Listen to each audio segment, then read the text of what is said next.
Hey everyone, my name is Emily Wheat and I'm a student at the University of Miami. I have the pleasure of working for Reef Environmental Education Foundation this summer. And one of their main goals is to promote and protect marine biodiversity. And I got to help play a role in that by becoming one of their marine conservation interns.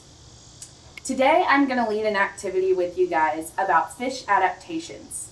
But first, you will need construction paper, a pair of scissors, some tape, and a marker. So as I said, our activity today is going to be building your own fish. And so the first step in part of building your own fish is choosing what type of body shape you want to have for your fish. And how we do that is we determine what type of fish we want to build. So there are two different types of fish we could build. An open water fish or a fish that is reef dependent, meaning it really only hangs out on the reef, the coral reef.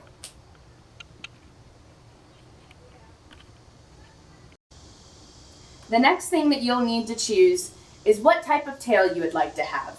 So if you chose the reef dependent fish, then you're going to want to cut a tail that is called a full tail. So it goes out all the way around and then it comes back in and it's full. So I'm going to take this and I'm going to tape it on my reef fish. And this tail is really helpful for burst speeds to get away from big predators that might want to eat these fish. So this fish now has his full tail on and he is ready to go.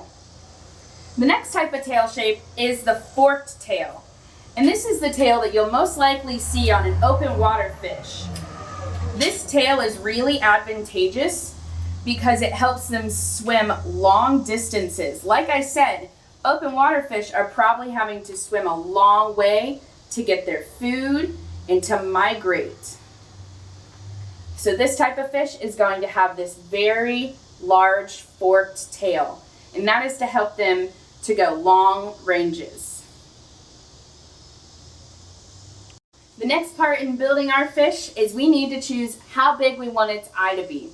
So if I have my reef dependent fish right here, this reef dependent fish isn't really going to be needing to see a lot that it's around them because it's probably hiding a lot in the coral reef during the day and doing a lot of its feeding at night.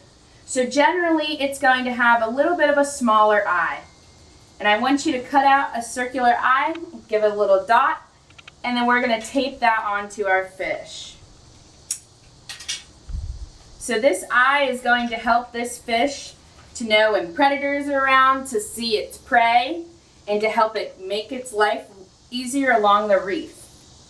Now this predatory fish is going to have a little bit of a larger eye because these fish have to swim long distances, and while they're on their long distances, they're going to need to hunt and they're going to need to get food. So they're going to need a large eye to be able to see when they're swimming those long ranges. They're going to be able to need to spot that food quickly and go and get it. Now this fish is also going to have a larger eye because it might have to go deeper down in the ocean to find its food. The last thing we need to really build this fish is going to be the teeth. Okay, so let's start with our open water swimming fish. Now this fish, what I want you to do is I want you to kind of cut out some nice big jagged teeth like this, okay? And we're going to tape that onto our fish because this fish is most likely going to be grasping its prey, but also it might need to snatch its prey quickly into its mouth if it's trying to run away really quickly. So it's going to have big grabbing teeth to help it grasp its food because it's probably chasing it really fast. Now you're wondering about this reef fish. So his teeth are probably going to look a lot different from the open water fish.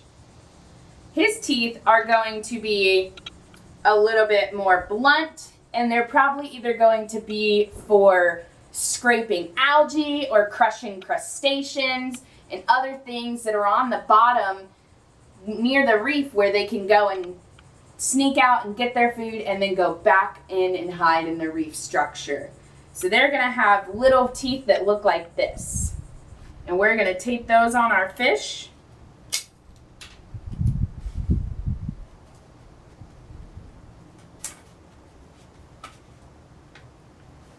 All right, and now at the end of the activity, you should have a fish that either looks somewhat like this, the reef-dependent fish, or somewhat like this, the open water fish. Thank you guys for tuning into this activity, and I hope you guys learned a little bit more about fish adaptations and what helps them survive best in their preferred environment. Thanks.